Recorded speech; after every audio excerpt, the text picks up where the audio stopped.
Sagutin ko nga pala yung tanong sa akin kung paano nag-start ako sa pag-trade.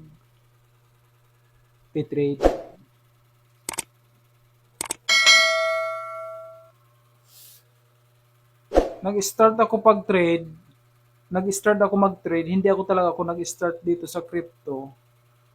Nagtitrade ako dati sa local market natin, stock market. Nung na-assign ako sa PSG, may nakilala ko doon ng isang Filipino-Chinese na trader. At doon tayo na impluwensyahan. Ngayon, tinuloy-tuloy ko na mag-trade. Sa kasamaang palad, medyo malaki yung nalugi natin dati. Ah, Sabi nga ng mga OG dito sa pagtitrade, mostly dito nagtitrade, hindi tumatagal ng 5 years, umaayaw. Uh, Almost 10 years na.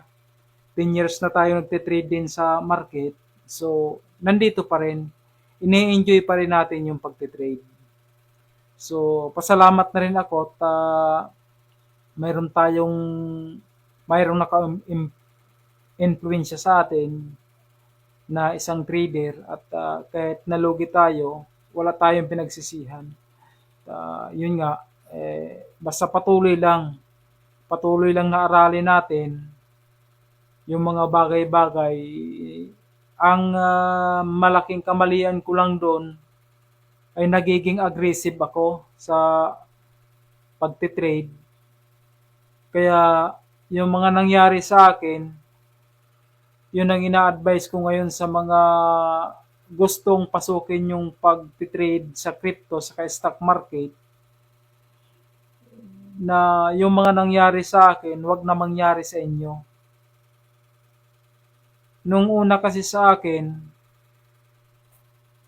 hindi pa hindi ko pa gaanong alam yung mga strategy, fundamentally, mga kung ano, technical lang inaral ko, malakas na kagad ang loob ko.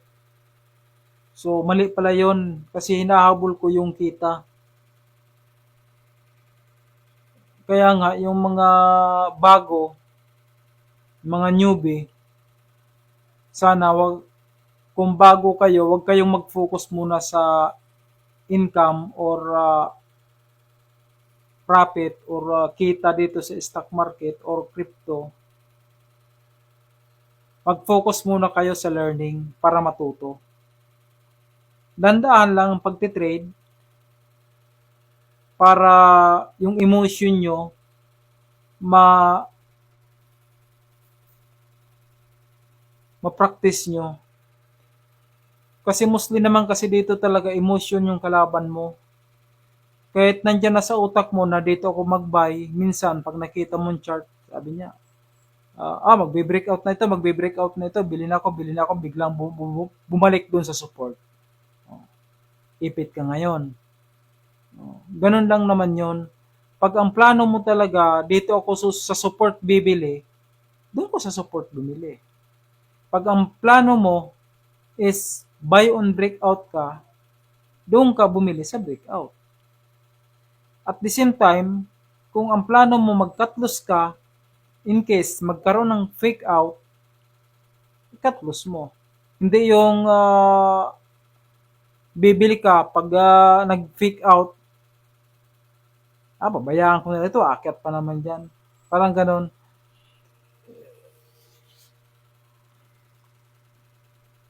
Minsan, ganun talaga emotion yung kalaban natin.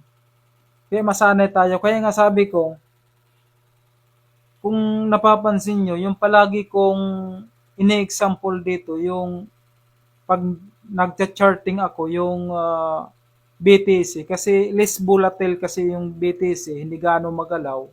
Kaysa doon tayo sa mga lookup crypto or memes or altcoin na mas magalaw sila, risky talaga yon.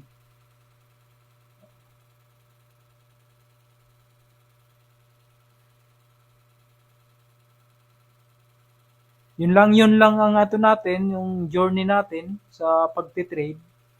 Hanggang ngayon pa naman, okay pa naman, nagtitrade pa naman tayo, ini-enjoy natin. Ibig sabihin, nalampas natin yung risky period na yon na 5 years. Nakalampas tayo doon. Hanggang ngayon, nandito pa rin tayo. Batiin ko muna yung kaibigan natin dyan sa Cavite, yung kasama natin dati sa trabaho, Tony de Guzman. Marami kaming pinagsamahan yan, pawis, dugo, magsama kami yan. Kaya ingat ka palagi, buddy.